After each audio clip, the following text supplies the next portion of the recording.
नमस्कार शेतकरी मित्रांनो. आज आपण सावळजमध्ये आलोय आणि सावळजचे आमचे राहुल निकम. तर राहुल निकमच्या यांच्या शेतावर आलोय आणि हे यांचं तिसरं पीक आहे की जे त्यांनी ऑर्गॅनिक मध्ये चालू केलेलं आहे. तर ह्यांनी काय केलं, पहिल्या वर्षी कधी वापरलं आणि त्याचा उत्पादनात काय फरक आला आणि आजची स्टेज काय आहे याच्याविषयी जरा थोडक्यात राहुल तुम्ही सांगा. एक कॅरेट असतं आपलं, एक कॅरेट मध्ये किती फरक पडला? 2-4 किलोचा फरक पडला. 4 किलोचा फरक पडला. आणि व्यापारी काय म्हणले? माल चांगला आहे, क्वालिटी. शुगर बिगर भरपूर होते. हा, शुगर किती होती शुगर? काय मापली नाही, पण व्यापारी म्हणत होते. त्यामुळे दरात काय फरक पडला तुम्हाला घरच्या आणि ह्याच्यात? हो. किती पडला? 20-30 रुपयाचा फरक पडला. किलोला नाही, पेटीला. म्हणजे शेजाऱ्याची केमिकल मधली केवढ्याला जात होती आणि तुमची केवढ्याला गेली? आपली 270 ला गेली हा. आणि दुसऱ्याचे 250 रुपयापर्यंत गेले. 20 रुपयाचा फरक आला. म्हणजे लक्षात आला, ऑर्गॅनिक मध्ये केले की बऱ्याच लोकांना वाटतं की बाबा दर मला जास्त मिळाला पाहिजे, आणि खरोखर ज्या वेळेला तुमचं ऑर्गॅनिक असतं त्यावेळी डेफिनेट दर जास्त मिळतो. हे सगळ्यांनी लक्षात ठेवावं. दुसरं महत्वाचं, तुम्हाला खर्च किती कमी आला? खर्च 50% कमी आला.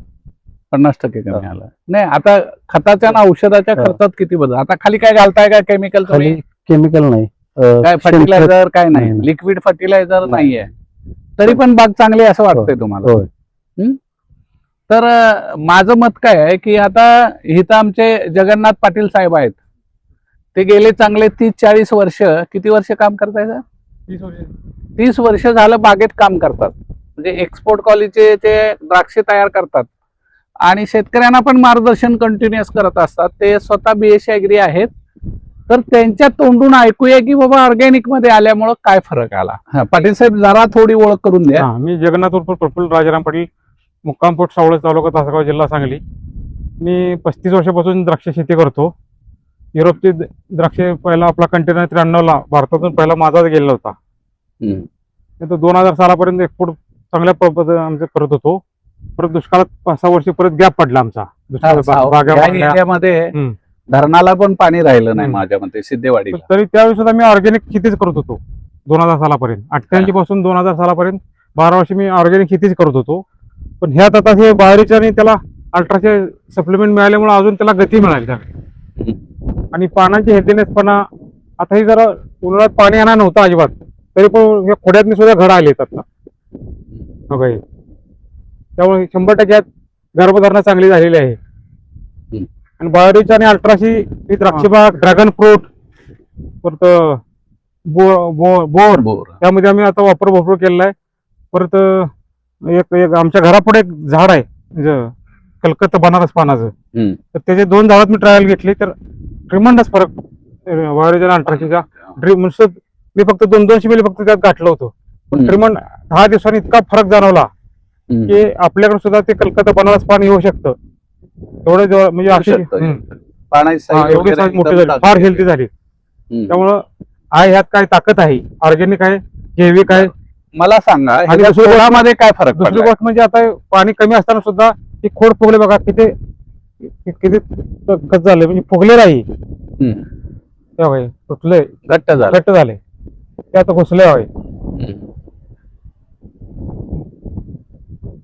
इथं घुसलेला आहे, एवढं खोड फुगलेला आहे. पाणी कलर तो तांबडा आलाय आणि हा जो कलर आहे हा कलर हा तांबूस पाहिजे. त्या खोडाची क्रिया चांगली आहे, खोड फुगलेला आहे. म्हणजे ह्याच्यात आता ताकद आली आहे. आणि पानांची जाडी बघा, ते जाडी बघा, रफनेस, पानांची साईज जाड असल्यामुळं रोगालाही बळी पडत नाही.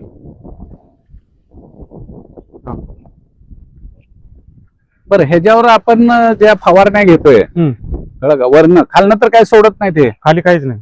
बरोबर, वर्ण फक्त ह्याच्यासाठी बोर्डो वगैरे बोर्डो मारताय, ते काय मारलं चालतंय, बाकी काय मारत नाही. बाकी म्हणजे थोडं ह्याच्यासाठी धावण्यासाठी, भुरीसाठी थोडं होतो. तर 2च स्प्रे होतात. आमच्या शेतकऱ्याचे 40 स्प्रे होत्यात, दररोज स्प्रे मारत असतात. तसं मारायची काही गरज राहिली नाहीये. तर सगळ्या शेतकऱ्यांनी लक्षात घ्या, ह्यांनी दुसरा स्प्रे काय घेतलेला नाहीये, कळलं का? आता मला सांगा काडी कशी तयार झाली आहे? काडीची क्वालिटी एप्रिल पाणी नसल्यामुळे चटणी एप्रिल एंडला घेतलेली असताना सुद्धा काडी मॅच्युरिटी चांगली आहे. मॅच्युअर झाली आहे काडी. चालू आहे मॅच्युरिटी सोबत चालू आहे. बरोबर. लेट चटणी आहे ही. बरं आता तुम्ही एक म्हणजे लोकांना मार्गदर्शन करता त्या दृष्टिकोनातून हे बाग कसे आहे? हेल्दी आहे एकदम. एकदम पानच सांगते ना. healthy आहे. हा एप्रिल एंडला चटणी घेऊन सुद्धा एवढी हेल्दी राखायची, निरोगी राखायची आणि कमी स्प्रे मध्ये चांगला आहे एकदम. ऑक्टोबर छाटणी आपण आता कधी घेणार आहे? 20 ऑक्टोबर पर्यंत. 20 ऑक्टोबरला घेणार. बरं तुम्हाला कॉन्फिडन्स आला का? हे बरं वाटतंय का भाऊ सांगतात म्हणून करायला लागलाय असं काही नाही ना? चांगला आहे रिझल्ट चांगला आहे. आणि तुम्हाला टेन्शन राहिलं नाही याच्यात, हा. सगळ्यात महत्वाचं लक्षात आलं का? तर सगळ्या शेतकऱ्यांनी लक्षात घ्या, हा महत्वाचा. द्राक्षामध्ये लोक फार टेन्शन घेतात, तर ह्याच्यामध्ये टेन्शन राहत नाही काय शेतकऱ्याला. हा रोग आला, ही कीड आली, हे औषध आणून मार, ते औषध आणून मार, असं काही करायला लागत नाही. खाली ऑर्गॅनिक कार्बन जास्त झाला ना की नॅचरली रोगाला बळी पडत नाही.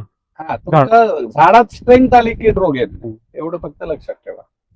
आणि आता आपण काय करू, ज्या वेळेला तुमची घड तयार होतील समजा मार्च मध्ये, तर त्यावेळी परत एकदा आपण भेटूया. बघा आता शेतकऱ्याला साहेब तुम्ही काय सांगणार? ही पद्धत कशी वाटली तुम्हाला? नाही, कसं आहे ऑर्गॅनिकचं लोकांना अजून पटत नाही. आपण किती वेळ ओढून सांगितलं, तयार करून दिलं सुद्धा द्राक्षेवाले ऐकत नाही. द्राक्षेवाले ऐकत नाही. पण आता आपण इथं तासगाव मध्ये बरं का, आता समजा सावळज म्हणा, सोनी, लक्षात आलं का, नंतर तुमचं मणेराजोरी, चिंचणी, चिंचणी, तर ह्या गावातनं बऱ्यापैकी लोक कन्वर्ट व्हायला लागले.